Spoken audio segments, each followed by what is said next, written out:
욥기서 4장과 5장의 본문을 다루겠는데 이 시간에 5장 1절에서 7절까지만 우선 먼저 읽도록 하겠습니다. 욥기서 5장 1절입니다.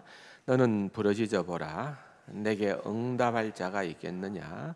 거룩한 자 중에 내가 누구에게로 향하겠느냐? 분노가 미련한 자를 죽이고 시기가 어리석은 자를 멸하느니라. 내가 미련한 자가 뿌리 내리는 것을 보고 그의 집을 당장에 저주하였노라.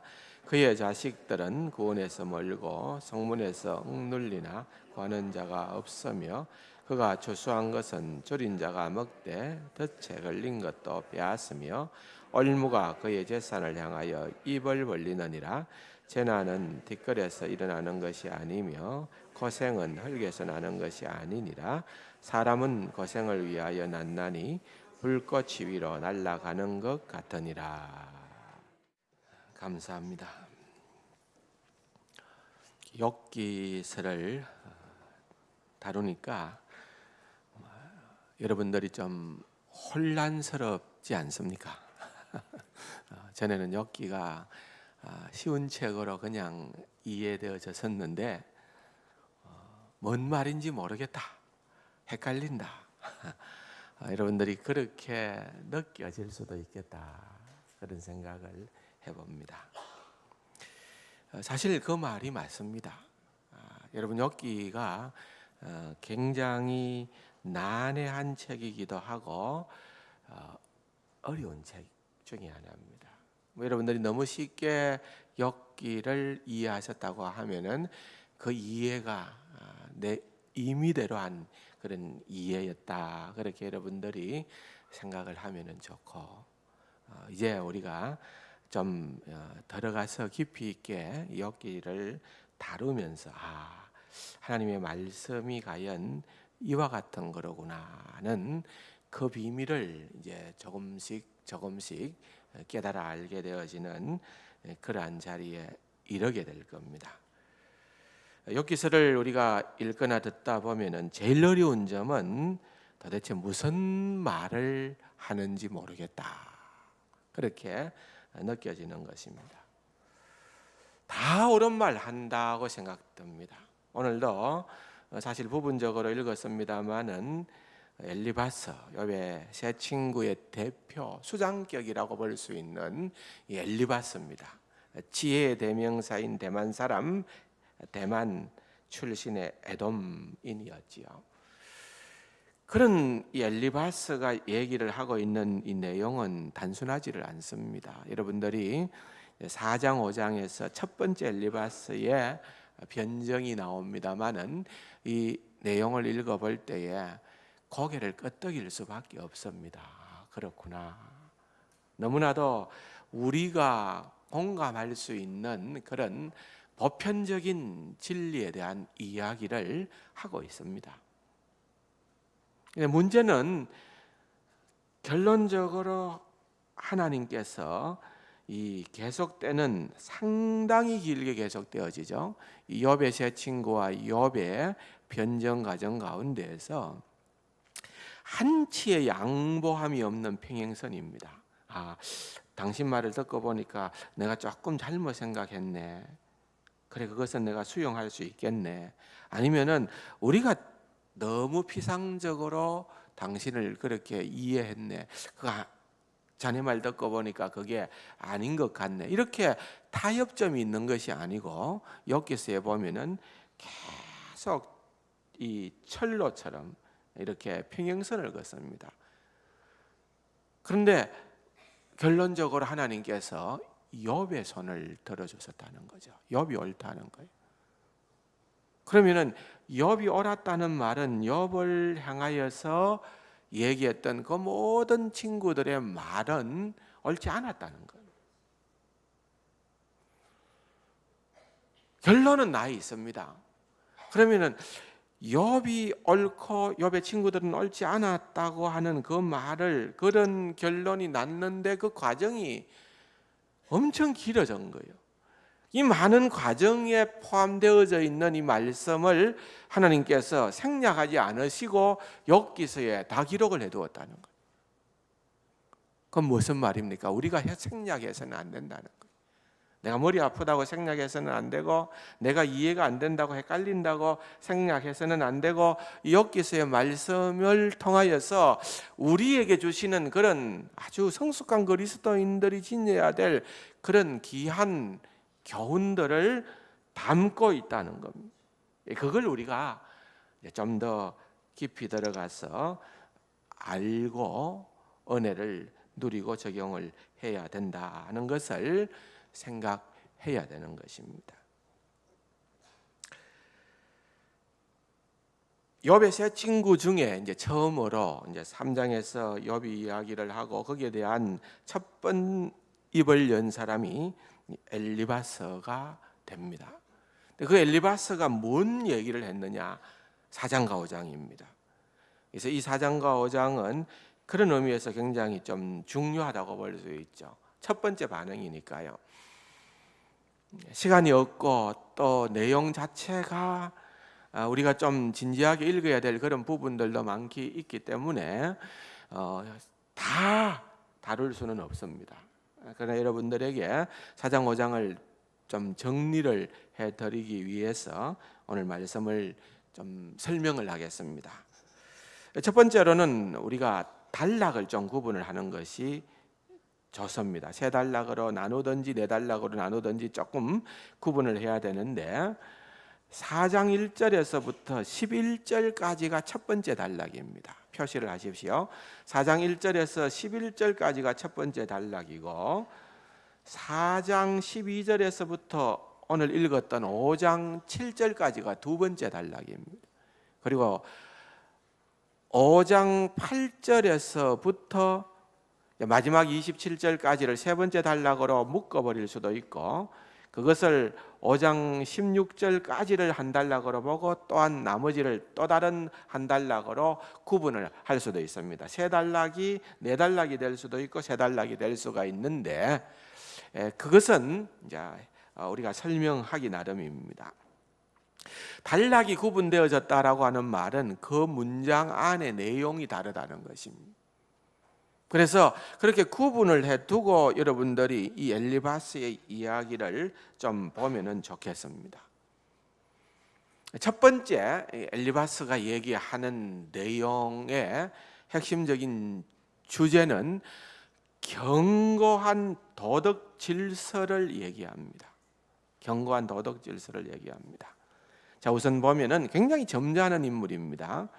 사실 이제 아직까지는 이 엘리바스가 욥을 이제 과격하게 정죄하지 않습니다.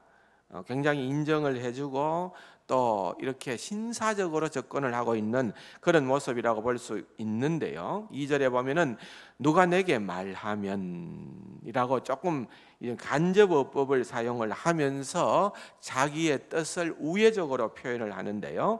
내가 실정을 내겠느냐? 누가 참고 말하지 않겠느냐? 보라, 전에 내가 여러 사람을 훈계하였고 손이 늘어진 자를 강하게 하였고 넘어진 자를 말로 붙들어 주었고 무릎 약한 자를 강하게 했다. 그러니까 전에 고난당한 그런 연약한 자들을 볼 때에 욥이 너가 그를 위로하기도 하고 상담하기도 하고 그러게 힘이 되어줬던 인물인 것을 내가 안다. 그런데 5절에 보니까 이제 이 일이 내게 이름에, 이 고난이죠. 이 고난, 이 고통이 내게 이름에 내가 힘들어하고 이 일이 내게 닥침에 놀라는구나.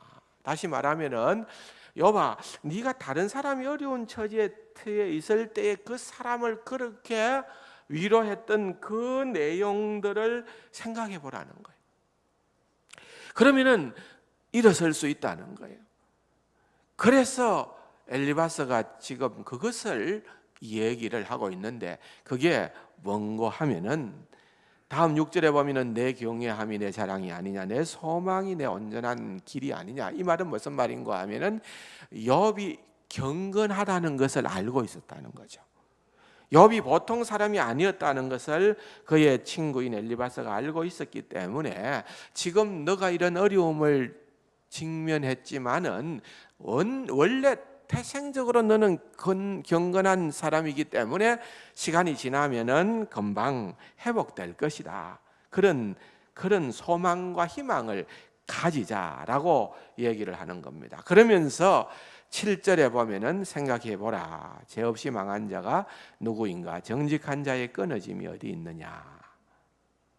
다시 말하면은 이게 이제 전체의 핵심되는 절 가운데 하나입니다. 제 친구들의 논쟁의 중점에 있습니다. 뭔가 하면은 인과응보의 원리입니다. 심은 대로 거둔다는 거예요.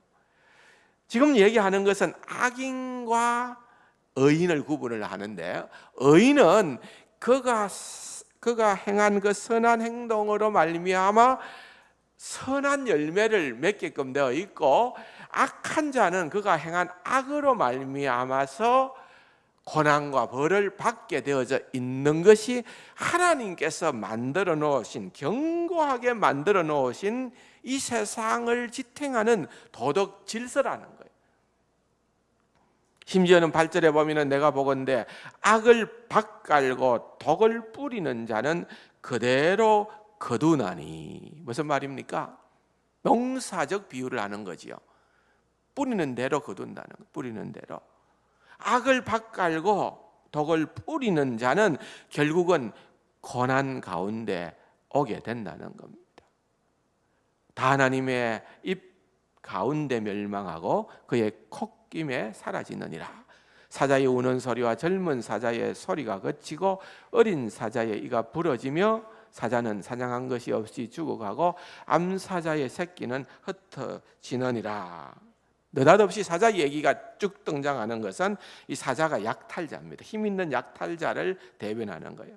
지금 당장은 힘이 있어서 무엇이든지 원하는 대로 그렇게 쭉쭉 하고 싶은 대로 했는데, 조금만 세월을 지나서 보면은 그 약탈자는 힘이 없어서 실제적으로 아무것도 가지지를 못하고 소유하지 못하는 그러한 자리에 이르게 된다는 거예요. 이게 히브리적 사고방식입니다. 세상 사람들이 일반적으로 생각하는 그런 삶의 큰 기준이요 원리일 수도 있습니다. 여러분 기억나십니까? 멜레데 섬에서 사도 바울이 파선을 하고 추워서 장작에 불을 지피는데 뭐가 손을 뭅니까? 독사가 바울의 손을 물었습니다. 근데 바울의 손을 무는 적시로 그 원주민들의 반응이 무엇이었습니까? 바다는 너를 구원해 줬지만은, 바다에서 네가 가까스로 구원을 받았지만은 너는 근본적으로 악한 사람이기 때문에 공의로 너는 이렇게 뜻하지 않게 죽게끔 되어져 있다. 이 생각이에요. 다시 말하면은 이 세상에 일어나는 그 모든 그 일의 결과가 바로 이런 식으로 구분이 된다. 심은 대로 거두는 하나님께서 만들어 놓으신 이 도덕 질서 가운데에서 흔들리지 않는다는 거예요. 그 말은 뭘 은연중에 깔고 있는 거 하면은, 여봐, 네가 지금 이렇게 고난당하고 어려운 가운데 있는 것은 네가 지금 깨닫지 못하지만은 네가 뭔가 하나님 앞에서 풀어야 될 잘못과 숙제가 있다. 이걸 이제 엘리바스는 조심스럽게 이제 드러내고 있는 것입니다. 그것이 바로 첫 번째 단락에서 얘기할 수 있는 그런 주제라고 볼 수 있습니다. 두 번째 단락은 12절에서부터 5장 7절까지에 등장하는 내용입니다. 첫 번째 단락에서 그렇게 얘기하고 있는 그 근거가 뭔가 하면은, 엘리바스와 같은 그런 지혜자가 인생을 살아보면서 경험하고 세상을 관찰한 결과였다는 것입니다. 내가 경험한 바에 의하면은 하나도 예외 없이, 내가 세상을 살펴본 바에 의하면은 하나도 예외 없이 그 질서가 지켜지더라는 겁니다. 그거는 욥도 공감을 해야 되는 그러한 질서이니까 너는 이런 경우에 있어서 순종해라는 것입니다. 근데 그것뿐 아니라 한 걸음 더 나아가서 이제 두 번째 단락에서 얘기를 하는 것은 무슨 내용인가 하면은 그런 어떤 인과응보의 원리와 또 다른 차원의 것이 있다는 거예요. 우리가 알지 못하는 그 다른 차원의 것이 있는데 오늘 이제 성경을 12절에서 읽어보면은 내가 환상 중에 소리를 들었다는 거예요. 내가 이번에 이 사건에 대하여서 해석을 받았다는 거예요. 뭔가 하면은 결국은 이것은 하나님의 계시로 알 수밖에 없는 그런 인과보응의 원리로만 해석되지 않는 하나님의 어떤 계시가 주어졌기 때문에 이 부분을 수용을 해라는 거예요. 그래서 보십시오. 5장 8절에 보면은 그런 어떤 하나님의 계시로 그렇게 되어졌다는 것을 알면은 결국은 거기에 내용은 뭔 말인가 하면은 우리는 유한한 존재라는 거. 유한한. 내가 유한한 존재라는 것, 내가 하나님보다 더 월등한 존재가 아니라는 것, 그걸 알아야 되는데 먼저 4장 17절에 보면은 사람이 어찌 하나님보다 의롭겠느냐, 사람이 어찌 그 창조하신 이보다 깨끗하겠느냐. 그건 맞는 말이죠. 틀림없이 맞는 말입니다. 그런데 여러분 여기에 이제 사용되어졌던 단어가 민이라는 단어가 있는데 이게 뭔가 하면은 히브리 말로 민은 사람이 어찌 하나님보다 더 의롭겠느냐, 사람이 어찌 그 창조하신 이보다 더 깨끗하겠느냐라고 하는 비교급을 위하여서 사용되어진 단어가 민인데요. 이 민이라는 단어가 누구보다 더라고 하는 의미가 있지만은 또 다른 의미는 누구 앞에서라는 의미가 있습니다. 그러니까 어떤 의미를 채택하느냐에 따라서 해석이 달라질 수가 있는데 우리가 가진 성경은 첫 번째를 채택을 한 거예요. 그런데 이건 사실은 그냥 우리가 쉽게 받아들일 수 있는 거예요. 이건 논란의 거리가 못 되는 거예요. 욥도 내가 의롭고 순전하고 정직하다 하지만은 내가 하나님보다 더 의롭고 더 깨끗하다고 얘기할 수 있는 인물은 아니다는 거죠. 그렇게 얘기한다면은 그 사람은 정말 교만한 사람입니다. 지금 그런 차원으로 얘기하는 건 아닙니다. 엘리바스도 그 사실을 너무나도 잘 알고 있기 때문에 그렇게 지금 주장을 하는 것은 아닙니다. 오히려 후자의 주장이 맞을 수도 있습니다. 네가 그렇게 좀 순전하고 정직하고 의롭다고 주장을 하지만은 그게 비교적 사람 앞에서 그럴는지 모르지만은 하나님 앞에서 의롭겠느냐, 하나님 앞에서 더 깨끗하겠느냐. 굉장히 이것은 파고 들어가는 질문입니다. 굉장히 욥에게 있어서는 아주 생각을 하게끔 하는 그런 질문입니다. 여기에 욥의 세 친구들이 앞으로 계속 주장하는 주장의 핵심절이 바로 주제 귀절이 바로 요 17절 말씀이라고 보면 됩니다. 굉장히 맞는 얘기입니다.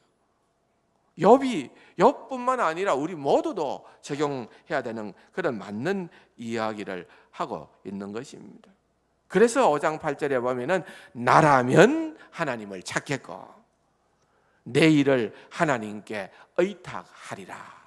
무슨 말인가 하면은 우리가 유한한 존재고 우주가 부족한 존재고 불완전한 존재이라는 것을 우리가 하나님 앞에서 깨달았다고 하면은 결국은 우리가 그 유한성 때문에 하나님을 찾고 하나님을 신뢰하는 것이 마땅하다. 여러분 얼마나 논리정연하고 아름다운 연설인지 모릅니다. 그러니까 이 얘기를 들으면서 우리가 읽으면서 아멘 아멘 하는 것이 그게 자연스러울 수 있습니다. 하나님께서 이거 인정 안 했다니까요. 지금 제가 얘기하고 있는 이런 이야기들을 하나님께서 오케이 하고 받지를 않았다는 거예요. 문제는 거기 있다는 겁니다. 옳은 이야기 같은데 틀렸다는 거예요. 굉장히 헷갈립니다.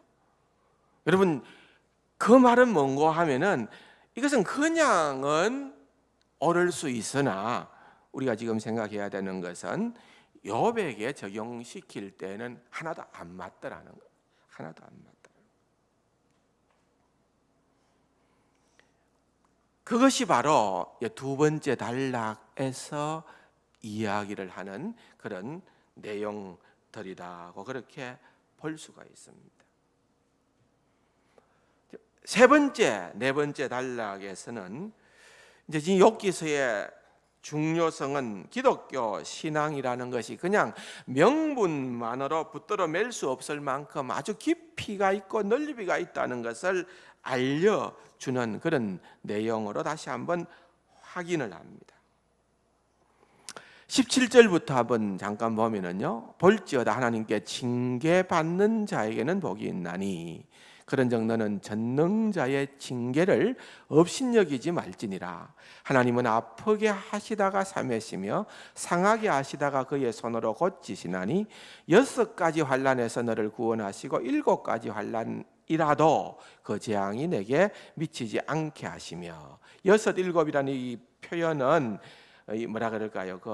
우리가 인생이 당할 수 있는 그 고난의 전체를 그런 식으로 표현하는 관용어입니다. 그래서 우리가 어떤 고난에 당할지라도 그것이 우리에게 미치지 않고 우리를 구원해 주시겠다라고 하는 그러한 말입니다. 기근 때의 죽음에서, 전쟁 때의 칼의 위협에서 너를 구원하실 것인저 그랬습니다. 사실 엘리바스도 그가 모든 것을, 세상의 논리와 이치를 다 아는 것은 아니지만은 그가 연장자로서 그가 경험했던, 그가 관찰했던 것으로 볼 때에 하나님께서 우리에게 주신 질서 가운데에서 가장 확고한 질서는 도덕 질서라는 겁니다. 그래서 네가 지금 고난당하고 있다고 하는 것은 그 도덕 질서를 가지고 평가를 해보면은 뭔가 내게 우리가 알지 못하는, 아니 너 스스로도 알지 못하는 그런 청산해야 될 그러한 부분들이 있을 게라는 거예요. 그래서 내가 지금 하나님 앞에 속히 이 어려움에서 빨리 회개를 하고 은혜를 구하고 주께로 돌아오면은 되겠다. 어찌 어려우신 하나님이 무죄한 너에게 벌을 주시겠느냐? 그건 아니라는 거예요. 하나님께서 내게 고난을 주는 이유가 있다. 그래서 그 고난은 근본적으로 너의 문제다. 너희가 하나님 앞에서 풀어야 될 숙제가 있으니까 그것을 풀고 나면은 하나님은 너의 경건을 알기 때문에 하나님은 또한 내게 은혜를 더하여 줄 것이다. 그렇게 주장을 합니다. 일반적으로 우리는 이런 말씀을 굉장히 중요 있게, 비중 있게 생각할 필요가 있습니다. 우리가 항상 우리에게 처해지는 고난과 어려움 앞에서 자신을 먼저 돌아보고 또한 하나님의 뜻을 추구하는 것은 굉장히 중요합니다. 때로는 어떤 의미에서는 이런 경우가 도움이 될 때가 있습니다. 그런데 오늘 욥에게 있어서는 엘리바스의 이야기는 전혀 부당한 이야기였습니다. 두 번째로 전혀 욥에게 도움이 되지 않는 그런 말입니다. 여러분, 사실 우리가 정답을 안다고 안 아픈 게 아닙니다. 어떤 사람은 정답을 말해주면 더 아파하는 사람이 있어요. 권사님 왜 그래 골골해요? 계절만 바뀌면 맥을 못 추네요. 어떤 권사님이 몸이 안 좋아서 아파요. 그럼 이제 옆에서 누가 그렇게 얘기를 하는 거예요. 나도 모르겠다. 나도 왜 이렇게 아픈지, 내가 이렇게 연약해졌는지 모르겠다. 환절기만 닿으면 나는 늘 이런 과정을 겪는다. 그래요. 그럴 때에 여러분 그 고난을 좀 동참하고 공감하고, 그래 힘들지요. 나도 그럴 때가 있습니다. 고통스럽겠지만은 좀 참아보면은 좋은 날이 올 겁니다. 뭐 이렇게 위로해 주면은 참 좋겠는데, 옆에 친구처럼 정답을 말해주는 사람은 어떻게 얘기할까요? 예, 예. 그건요, 면역력이 떨어졌기 때문입니다. 맞는 말 하는 거예요. 면역력이 떨어져서 골골하고 아픈 거예요. 근데 그 말이 아픈 사람한테는 전혀 도움이 됩니까? 안 됩니까? 안 된다는 거예요. 그래서 여러분, 이 때로는 이 정답이라고 하는 것이요, 사람을 더 괴롭힐 때가 있습니다. 더 아프게 할 때가 있다는 것입니다. 제 친구가 하는 말이 틀렸다는 이야기라고는 볼 수 없는데, 그런데 또 그들이 말한 것이 옳은 것도 없습니다. 왜냐하면 욥과 관련해 보면은 그렇다는 것이지요. 여러분 보세요. 욥기의 시작이 굉장히 중요한데 어떻게 시작을 하고 있는지를 기억해 보십시오. 처음부터 욥은 인과응보의 원리를 벗어난 자로 등장을 합니다. 왜? 순전하고 거룩하고 순전하고 정직하고 하나님을 경외하고 악에서 떠난 자다. 3번이나 나오잖아요. 계속 얘기를 하는 그 이유는 의로운 자라는 거예요. 의로운 자. 그런데 그 의로운 자가 지금 고난을 당한다는 것입니다. 그런데 그 의로운 자가 고난 당하는 것은, 이것은 고난의 신비의 영역인데, 이것을 그냥 일반적 절대 도덕적 잣대로 잡아가지고서 너 죄를 회개하고 문제를 풀어라 이러니까 욥은 어처구니가 없는 거예요. 근데 그런 거 없다 하고 항변을 하니까 그것도 교만하다고 또 몰아치는 거예요. 그래요. 욥이 그때 가진 심정이 뭔가 하면은, 너희들이 자꾸 도덕질서 그러는데 제발 그러지 말고 도덕질서를 만드신 그분에게 나아가자. 하나님을 찾는 거예요. 하나님 앞에 나가서 하나님을 만나보자. 이렇게 얘기를 하는 것입니다. 여기서 여러분 꼭 짚고 넘어갈 부분이 있습니다. 뭔가 하면은 법이나 질서나 명분이 최종 권위가 되면은 인생사에는 꼭 상처를 줍니다. 이런 것들은 전부 다 우리 인간을 위해서 주었다는 것을 평생 잊지 말아야 됩니다. 이게 솔로몬의 지혜입니다. 어떤 사람들은 너무 법이화하는 사람이 있습니다. 법 하는 사람들은요, 은혜를 모르는 사람이에요. 솔로몬의 지혜, 어떤 지혜입니까? 하나님, 내가 이스라엘 백성 들 가운데에 출입을 해야 되는데, 여러분 그냥 출입이라고 하는 것은 예배 시간에 왔다 갔다 하는 것이 출입이 아니고요, 이 출입이라고 하는 것은 사람들이 심각한 재판권을 가지고 오면은 그 재판을 판결해주고 온전하게 다룬다는 그런 의미의 출입입니다. 하나님, 내가 내 힘으로는 감당할 수 없습니다. 하나님, 지혜를 주십시오. 그걸 너무 하나님께서 귀하게 여기셔서 지혜를 주었잖아요. 솔로몬은 지혜의 대명사입니다. 그런데 그 지혜가 어떤 식으로 등장을 합니까? 성경의 예를 보면은요, 죽은 아이의 생모와 가짜 엄마가 서로 내가 엄마다고 주장을 하죠.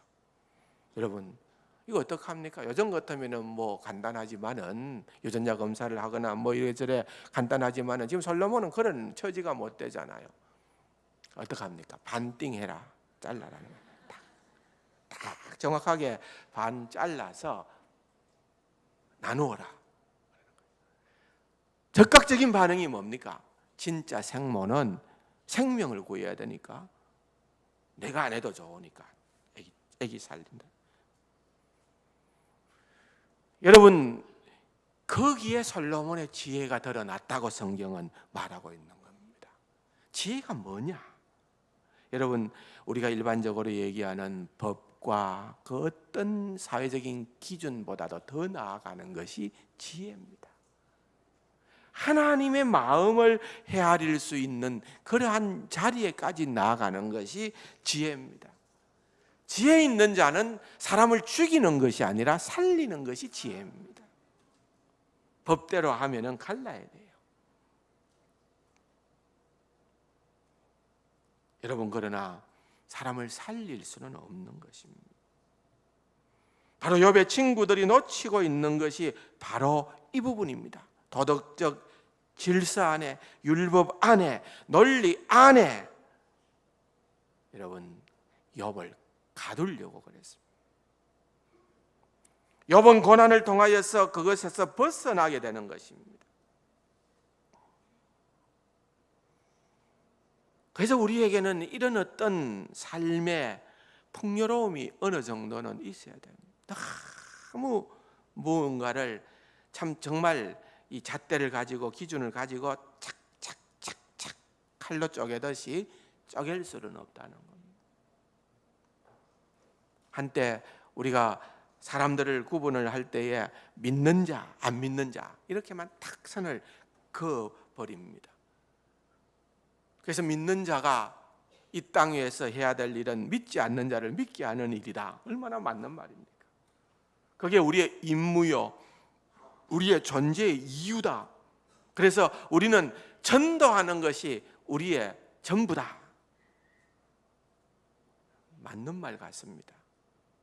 근데 여러분 조금 더 들어가 보면은요, 임무와 인생은 좀 다릅니다. 인생은 임무보다는, 사명보다는 훨씬 더 포괄적입니다. 이것은 마치 군인이 늘 총을 들고 있지 않는 것과 같은 이야기입니다. 군인은 전쟁을 위해서 주어진 존재들인데 총 없는 군인은 상상하기 어렵잖아요. 저는 군목 생활을 하면서 유일하게 총이 없는 사람이었어요. 그러니까 사실은 군인도 아니죠. 총 자체가 없었으니까요. 이 전쟁이 일어나면은 군종병만 바라봐야 돼요. 그렇잖아요. 군인은 총이 있다고 하는 거죠. 늘 총 쏘거나 늘 총 들고 다닌다는 것 아닙니다. 우리가 이 임무에 충실하면 훌륭하다고 얘기를 합니다. 세계에서 가장 유명한 대통령 아브라함 링컨은 누구보다도 훌륭한 대통령이었다, 그가 임무에 충실했다라고 하는 것은 모두가 인정을 합니다. 그런데 그분이 진짜로 행복했느냐? 그런 얘기가 있습니다. 링컨은 웃는 얼굴이 없다. 여러분, 링컨이 굉장히 굳었던 모양입니다. 그래서 근엄한 링컨은 생각할 수가 있는데 웃는 링컨은 생각할 수가 없었다는 거예요. 여러분, 웃음이 소멸되어진 그 인생이 행복한 인생입니까? 성공적인 인생이고 훌륭한 인생이라는 평가를 받을 수 있을는지는 몰라도 행복한 인생은 아닙니다. 훌륭한 사람은 특별한 사람입니다. 여러분, 자녀들에게 훌륭한 자녀 되라고만 요구하지 마십시오. 전부 다 특별하면 어떡합니까? 보통 자녀들은 행복하면 되는 겁니다. 훌륭 안 해도 행복할 수 있다는 것입니다.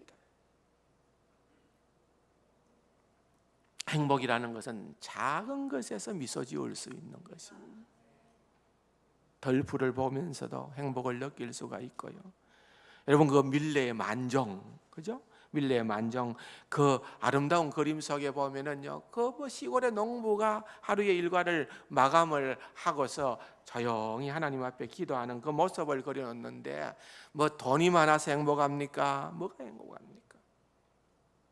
그런데 그 모습은 아름답고 행복한 그러한 모습을 우리에게 그대로 투영을 시키고 있는 것입니다. 여러분, 욥은 지금 자신이 당면한 현실을 누가 설명해 줄 수도 없고 자기도 설명할 수 없고, 그래서 이 문제의 진정한 해결자이신 하나님을 찾는 것 밖에는 없었던 것입니다. 하나님 찾기 위해서 3장에 그렇게 죽으라고 아우성을 쳤던 것이 바로 욥이었다는 것을 우리는 보게 되는 것입니다.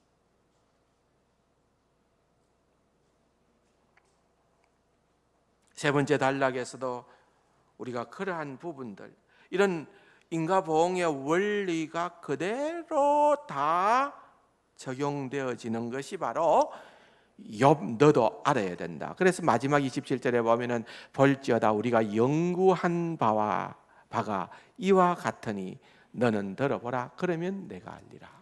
우리라고 하는 것은 욥의 친구들일 수도 있고 세상 사람들 전체를 의미하는 말일 수도 있고 거기에는 욥을 포함시켰던 우리라고도 볼 수가 있는데 우리가 다 연구해본 우리가 경험하고 우리가 관찰한 바에 의하면은 바로 이런 절대적 도덕 질서가 있다.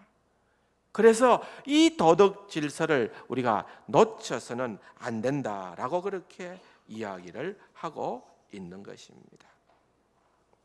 그러나 여러분 이게 다가 아니라는 거예요. 틀린 말은 분명히 아닙니다. 그럼에도 불구하고 우리가 이 시간에 다시 한 번 더 생각해야 되는 것은 욥의 친구들의 그 말 가운데에서 어떤 의미에서는 너무 좋은 말, 너무 필요한 말들을 하기는 했습니다만은 거기에는 빠진 것이 있습니다. 무엇이 빠졌느냐는 것입니다. 어디가 틀렸느냐는 것입니다. 총괄적으로 정리를 해보면 이런 말입니다. 믿음의 일관성을 유지해라. 하나님은 절대 도덕 질서를 가지고 세상을 운영하고 인생을 경영하기 때문에 믿음의 일관성을 유지하고 우리가 유한한 존재임을 직시하고 겸손을 지켜서 유한한 존재니까 따라서 겸손을 지켜서 자신의 신분을 망각하지 말고 선하신 하나님이 내리신 사랑의 징계에 기쁘게 순응할 것, 복종할 것. 그것이 바로 엘리바스가 4장과 5장에서 욥을 향하여서 권해주고 있는 말씀입니다. 뭐가 잘못됐다고 생각합니까? 문제는 욥의 경험이 극단적이라는 사실입니다. 욥은 보통 사람보다 훨씬 훌륭했고 보통 사람보다 더 깊이 추락했다는 것입니다. 여러분 우리가 이따금씩 욥 같다고 느낄는지 모르지만은 여러분 같지를 않습니다. 보십시오. 욥은 우리보다 훨씬 부자였고 훨씬 훌륭했고 훨씬 선했고 훨씬 고결했습니다. 그럼에도 불구하고 그는 우리보다 훨씬 가난해졌고 깊은 빈곤에 빠졌고 자녀를 다 잃었고 만성질환을 얻었고 우리가 부분적으로만 아는 깊은 외로움에 빠진 인물이 바로 욥입니다. 욥의 이런 놀라운 훌륭함과 또는 거절할 수 없는 그 추락, 이 모든 것은 인류 역사상 유일무이한 사건으로 볼 수가 있는 것입니다. 역사상 오직 한 분밖에는 이 욥보다도 더 훌륭한, 그러면서도 정말 욥보다 더 극한 고난을 겪은 분이 없습니다. 우리를 욥하고 비교해서는 안 된다고 말입니다. 그런데 그분이 누굽니까? 그 한 분이 바로 예수 그리스도라 그 말입니다. 그래서 여러분 엘리바스의 이 말이 지혜롭고 아무리 옳은 듯 하지만은 여러분 욥의 고난의 궁극적인 해결책은 십자가입니다. 십자가. 예수 그리스도의 십자가로만 욥의 모든 고난의 문제가 풀려지는 열쇠가 된다는 것을 우리는 알아야 되는 것입니다. 그렇다고 하면은 우리도 마찬가지. 우리는 욥만큼은 아닙니다. 그러나 부분적으로는 우리가 욥과 같은 상황을 만납니다. 그것 때문에 욥기가 있거든요. 욥에게만 국한되는 것 같으면은 욥기서가 우리 손에 성경으로 있어야 될 이유가 없는 겁니다. 감히 말씀드리겠습니다만은 여러분은 지금 우리가 직면한 고난은 드러는 우리의 인과응보의 원리, 엘리바스가 얘기하는 그러한 부분으로서 해결시킬 수 있는 그렇게 문제를 풀어야 될 고난도 있을 겁니다. 그러나 그것이 다가 아니라는, 다가 아니에요. 바로 대속적, 구속적 고난의 잣대를 가지고 풀어야 될 그러한 국면이 있다는 겁니다. 그래서 사도 바울은 내 육체에 그리스도의 남은 고난을 채운다. 여러분, 그 말이 굉장히 의미심장한 말입니다. 주님의 십자가의 고난이 뭔가 1%인가 부족했기 때문에 그 부족함을 사도 바울이, 그 부족함을 저와 여러분들이 채워야 된다는 그런 의도가 아니라, 여러분, 주님의 고난은, 십자가의 고난은 완성된 고난입니다. 그러나 여러분, 그 길을 걸어가는 사도 바울과 제자들 뿐만 아니라 오늘 저와 여러분들에게도 우리에게 당하는 이 고난이 주님을 더욱더 닮아갈 수 있는, 주님과 같은 그런 구속적 역할을 할 수 있는 그런 고난이 될 수 있다는 가능성을 우리에게 보여주고 있는 것입니다. 이것을 여러분들이 명심을 하시면서 다시 한 번 더 욥의 제 친구의 이야기들 뿐 아니라 욥에 대한 그런 많은 내용들의 드러난 내용 글자보다도 그 속에 담겨 있는 그 의미에 더욱더 집중할 수 있는 그런 귀하고 복된 우리 성숙한 세간 가족들이 될 수 있기를 주님의 이름으로 축원합니다. 좋으신 아버지 하나님, 은혜와 사랑을 감사드립니다. 주님 안에서 우리가 정말 바른 삶을 살아야 되고, 또 때로는 하나님의 그 놀라우신 은혜가 아니면은 우리가 살아갈 수 없는 존재임을 고백합니다.